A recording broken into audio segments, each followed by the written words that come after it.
En primer lloc, per explicar un poc també el contingut del decret, per a que els telespectadors puguen entendre-ho també,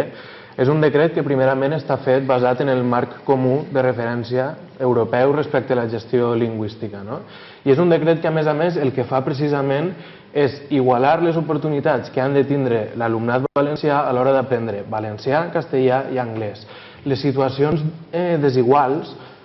que existeixen en l'actualitat no podem tractar-les d'una manera com si no passara res. La igualtat, per afrontar-la, s'ha d'assumir primerament de quina situació és la que partim. I la situació de partida és que totes les estadístiques diuen que l'alumnat valencià té un dèficit de coneixement de valencià i d'anglès. Per què? Perquè la situació del castellà dintre de la societat és predominant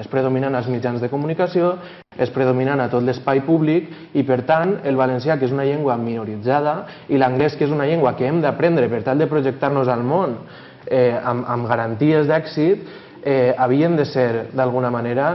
positivament discriminades en el nou model lingüístic, que el que fa és acabar amb una situació de divisió entre valencians i valencianes que es donava amb anterioritat, amb les línies en valencià i en castellà, que al final el que feien era crear guetos i impedir la possibilitat d'una gran part d'alumnat valencià d'aprendre la nostra llengua pròpia com cal. I havíem arribat a un punt en què el valencià es trobava estancat absolutament. De fet, les xifres han baixat en quant a valencianoparlants a vorejar el 50% o fins i tot menys. Per tant, per a tindre una llengua amb garanties de futur,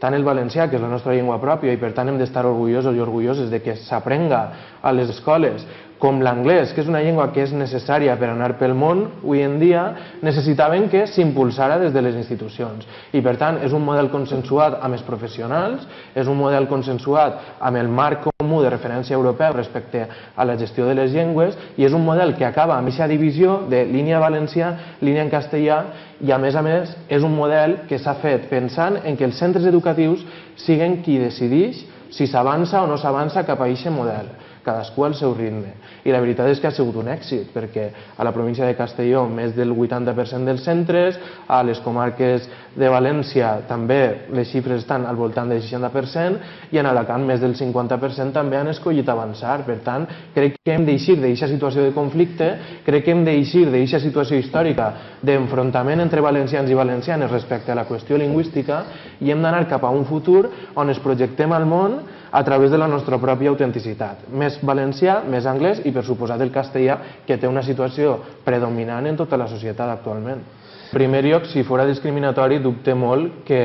siguent, com és, està estipulat que 2/3 del Consell Escolar d'un centre han d'estar a favor per tal que pugui aprovar-se, m'estranyaria molt que aleshores la majoria de centres educatius del País Valencià hagueren escollit aquesta opció. Per primera, que la comunitat educativa, que inclou també els pares i mares que estan representats en aquests consells escolars, hagi escollit majoritàriament avançar cap a aquest model, crec que demostra que molt discriminatori no és. Això en primer lloc. Després,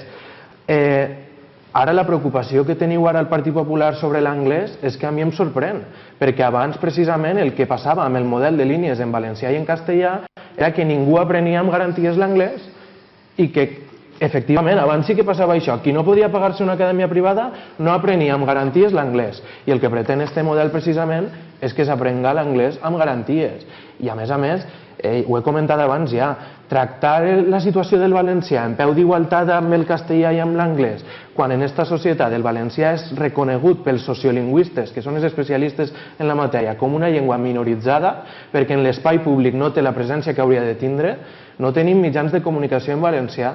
no tenim la majoria de publicitats que vegem pels carrers en valencià, està tot en castellà. Per tant, el model que garanteix que les tres llengües puguen aprendre's d'una manera amb èxit i amb garanties és precisament el nou model que s'ha consensuat amb els especialistes i amb la comunitat educativa. El que passava abans precisament era que més de 100.000 xiquets i xiquetes no podien estudiar en línia en valencià, perquè el Partit Popular va tancar unitats en valencià, entre elles en el meu poble va tancar aules de centres on hi havia una llista d'espera impressionant. O sigui, no era que faltaren alumnes, era que n'hi havia llista d'espera i el Partit Popular es va carregar línies en valencià. Per què? Perquè la política històrica que ha tingut el Partit Popular valencià ha sigut contra la nostra llengua, i això és un fet objectiu.